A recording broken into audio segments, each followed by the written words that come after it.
알브레히트 듀러는 미술이 중요하지 않았던 당시 독일에서 상업적인 성공을 거두며 독일 미술의 아버지로 불리는 화가입니다.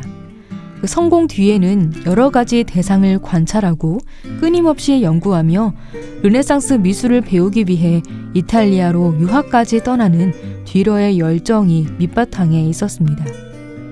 화가가 화공으로 불리며 큰 대우를 못 받던 시절에 듀러는 자신의 직업에 대한 자부심을 가지고 여러 점의 자화상을 그렸습니다.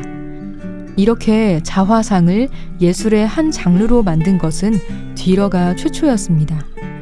화가로서 성공한 뒤에도 끊임없이 노력하고 발전하고자 했던 듀러는 인체 비율 탐구 등을 위해 르네상스 예술이 꽃피웠던 이탈리아로 2번의 유학을 떠납니다.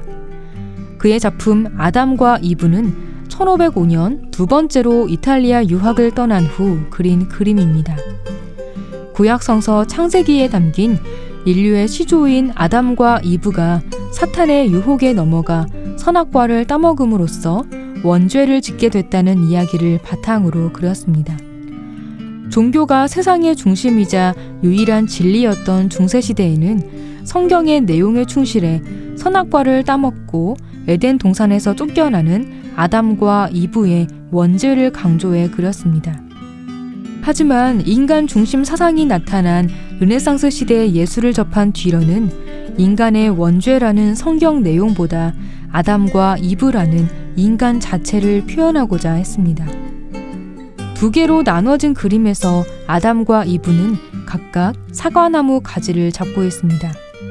이브가 뱀에게 유혹당해 선악과를 따먹었다는 성경 내용에 따라 뱀이 이브에게 사과를 물어 건네줍니다.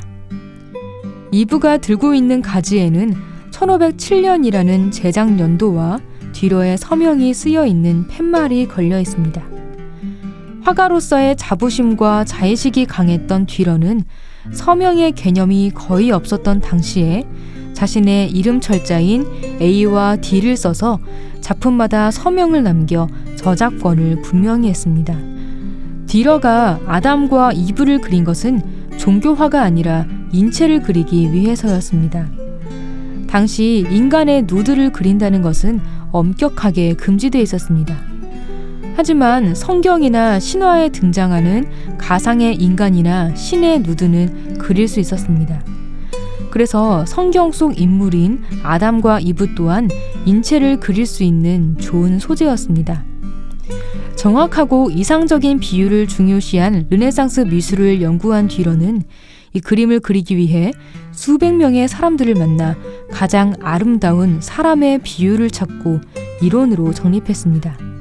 그래서 듀러가 그린 아담과 이브는 인간의 실제 키와 비슷하며 그리스 조각상 같은 신체 비율을 보여줍니다. 또 중세시대 그림이 아담을 유혹하는 이브, 에덴 동산에서 쫓겨나 죄의식을 느끼는 아담과 이브를 그렸다면 듀러의 아담과 이브는 오히려 그 표정에서 당당함이 느껴집니다. 원죄에서 벗어난 현실 속의 인물처럼 표현한 것입니다.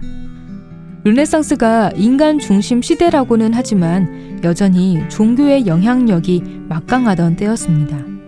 그런 때에 듀러가 그린 아담과 이브는 인간 중심 사상이라는 르네상스 정신이 잘 드러나는 작품으로 독일 미술사 최초의 실물 크기 누드화라는 가치가 있습니다. 듀러는 자신이 정립한 인체의 비율을 저서로 남겨 후대 화가들에게도 전했습니다.